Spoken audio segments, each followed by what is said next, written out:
Dr. Amol Kole, please. धन्यवाद speaker ma'am. जैसा कि मेरे सहयोगी सांसद साथियों ने इस बात को उजागर किया है, जो पहले बात बताई गई थी 2,23,000 करोड़ की राशि हेल्थ को अलॉट की गई है, लेकिन वास्तविकता में ये उससे मात्र 32% यानी कुल 71-72 हजार करोड़ की राशि ही हेल्थ एंड फैमिली वेलफेयर के लिए आवंटित हुई है, जो जीडीपी के मात्र 1.5% है। और कोरोना की महामारी में हेल्थ सिस्टम की खामियां उजागर होने के बावजूद इतनी कम राशि आवंटित होना, केवल 1.5% मिलना, ये निश्चित ही दुर्भाग्यपूर्ण है। देश में 22 एम्स के निर्माण की जो घोषणा हुई है, उसके लिए मैं सरकार का अभिनंदन करता हूं, लेकिन उसी के साथ सरकारी अस्पतालों के निर्माण में ज्योग्राफिकल डिस्ट्रीब्यूशन के साथ साथ पॉपुलेशन डेंसिटी का निकष भी विचार में लेना चाहिए और जनसंख्या के प्रमाण अनुसार सरकारी अस्पताल बनवानी चाहिए। स्पीकर मैम, हमारे देश में हर साल सड़क दुर्घटना में 1.5 लाख लोगों की मौत होती है और 4.5 लाख लोग अपाहिज हो जाते हैं, और जिसमें अधिक संख्या में युवा तथा मध्यम वयीन लोग होते हैं। और हर रोड एक्सीडेंट में सबसे अहम होता है ट्रीटमेंट इन गोल्डन आवर।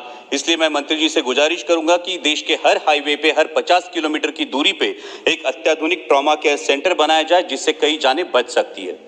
स्पीकर मैम, ऐसे देखा जाए तो हमारे देश में अधिकतर टर्शियरी केयर सेंटर्स ये शहरी इलाकों में हैं, वहां पे केंद्रित हुए हैं। हमें ग्रामीण तथा निम्न शहरी इलाकों में टर्शियरी केयर सेंटर्स बनाने के लिए प्राथमिकता देनी चाहिए। आदरणीय मंत्री जी से मैं अनुरोध करूंगा कि मेरे चुनाव क्षेत्र में शिरूर लोकसभा मतदार संघ में हम प्राइवेट पब्लिक पार्टनरशिप और सीएसआर की सहायता से एक इंद्रायणी मेडिसिटी नामक प्रोजेक्ट की पहल कर रहे हैं, जिसमें 9 सुपर स्पेशलिटी अस्पताल और अत्याधुनिक डायग्नोस्टिक सेंटर्स है, जो निम्न शहरी इलाके में है। अगर मंत्री जी इस प्रोजेक्ट के लिए विशेष सहायता दे तो ग्रामीण नागरिकों के लिए अत्याधुनिक स्वास्थ्य सुविधा वाजिब दरों पे उपलब्ध करा दी जा सकती है और इसे देश के अन्य भागों में दोहराया जा सकता है। स्पीकर मैम, कोरोना की महामारी में जिन कोविड योद्धाओं ने काम किया, उनके प्रति हम सभी कृतज्ञ हैं, और इन कोविड योद्धाओं में सबसे फोरफ्रंट पर रही हमारी आशा वर्कर्स। हाल ही में सरकार ने आशा वर्कर्स के मानधन को दुगना किया, ये अच्छी बात है, लेकिन जिन आशा वर्कर्स ने अपनी जान जोखिम में डालकर देश की सेवा की, क्या उनके लिए महज 2,000 रुपए का मानधन काफी है? मैं मंत्री जी से गुजारिश करना चाहूंगा कि आशा वर्कर्स का योगदान, जिम्मेदारी और जोखिम को नजर रखते हुए उन्हें मिनिमम वेजेस के समान एक सम्मानजनक मानधन दिया जाए। स्पीकर मैम, पिछले दिनों तीरा कामत नामक एक बालिका के इलाज के लिए आवश्यक इंजेक्शन की इंपोर्ट तथा एक्साइज ड्यूटी आदरणीय प्रधानमंत्री जी ने वेव ऑफ कर दी, और इस सहृदयता के लिए मैं आदरणीय प्रधानमंत्री जी का आभारी हूं। मेरे चुनाव क्षेत्र से वेदिका सौरभ शिंदे, ये सिर्फ 8 महीने की बच्ची, और पिंपरी चिंचवड से युवान रामटेककर, ये 1 साल का बच्चा इसी बीमारी से जूझ रहे हैं। मंत्री जी, ये एक जेनेटिक डिसऑर्डर है जिसे स्पाइनल मस्कुलर एट्रोफी टाइप 1 कहते हैं, और इसके इलाज की इंजेक्शन की कीमत है 22 करोड़ रुपए, और ये 22 करोड़ रुपए की राशि हर बार क्राउड फंडिंग से उपलब्ध कराना बहुत ही मुश्किल है।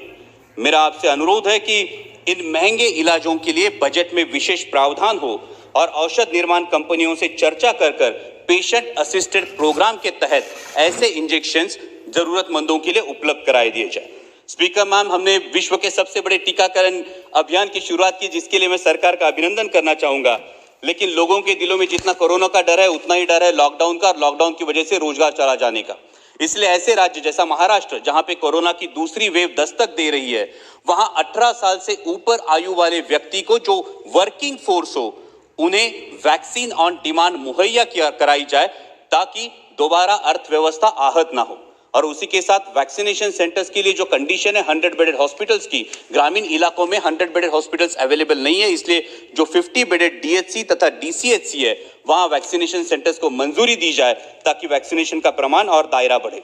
मौजूदा निकोशों के अनुसार स्पीकर मैम, महाराष्ट्र को अभी 3,54,00,000 वैक्सीन डोसेस की आवश्यकता है, लेकिन अभी तक सिर्फ 65,49,000 ही डोज सप्लाई हुए हैं।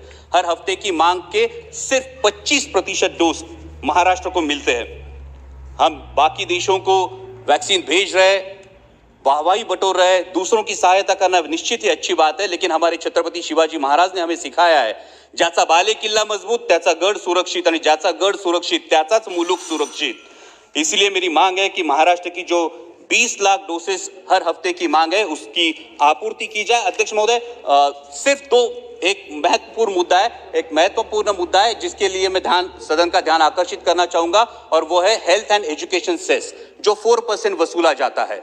और मंत्री जी से अनुरोध करूंगा कि वो इस अपने भाषण में इसका ब्यौरा जरूर दे कि इस 4% हेल्थ एंड एजुकेशन सेस का जो विनियोग है वो किस प्रकार स्वास्थ्य संबंधी मामलों पर किया जाता है, ताकि देशवासियों को भी पता चले। और अंत में कि कोरोना की महामारी ने हमें ये बात तो दिखा दी है कि अपनी हेल्थ सिस्टम में आमूलाग्र बदलाव की जरूरत है, जैसे हेल्थ इंफ्रास्ट्रक्चर हो, पॉलिसी मेकिंग या इंप्लीमेंटेशन हो। इसलिए IAS IPS के अनुसार IHS इंडियन हेल्थ सर्विसेज का निर्माण किया जाए, और इंडियन हेल्थ सर्विसेज का अगर निर्माण किया गया तो उस विषय की विशेष जानकारी रखने वाले डेडिकेटेड वर्कफोर्स के हाथ देश के स्वास्थ्य की बागडोर सौंपी जाएगी, और तभी आत्मनिर्भर भारत की हेल्थ सिस्टम भी आत्मनिर्भर बनेगी। धन्यवाद।